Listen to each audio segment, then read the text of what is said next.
মুখ্যমন্ত্রীর নির্দেশে বন্যা কবলিত হুগলির খানাকুল পরিদর্শনে শিল্পমন্ত্রী পার্থ চট্টোপাধ্যায়। ডিভিসি ও ঝাড়খণ্ড থেকে জল ছাড়ায় রাজ্যের বিস্তীর্ণ এলাকা জলমগ্ন।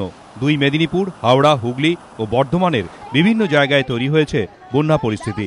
এই পরিস্থিতিতে শুক্রবার হুগলির খানাকুল ১ নম্বর ব্লকে গিয়ে ত্রাণ ও উদ্ধার কাজ নিয়ে প্রশাসনিক বৈঠক করেন পার্থ চট্টোপাধ্যায়।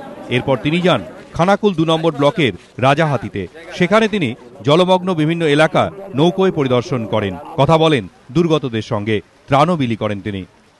৩৫১ জন মতন তারা এই প্লাবনে তারা এফেক্টেড হয়েছে।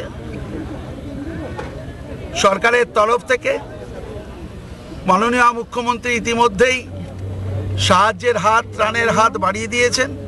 মুখ্যমন্ত্রীর নির্দেশ, কোনো দুর্গত মানুষই যেন ত্রাণ থেকে বঞ্চিত না হন এবং দ্রুত উদ্ধার কাজ চালাতে হবে।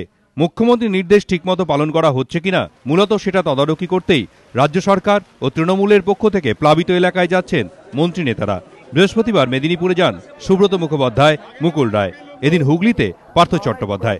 সংশ্লিষ্ট মহলের মত, রাজ্য সরকার ও শাসক দলের শীর্ষ ব্যক্তিরা জলমগ্ন এলাকা পরিদর্শনে যাওয়ায় জেলা প্রশাসনের উপর চাপ বাড়বে। এর জেরে ত্রাণ ও উদ্ধার কাজে গতি আসবে, একই সঙ্গে পাশে থাকারও বার্তা যাবে। মোহন দাস, এবিপি আনন্দ, হুগলি।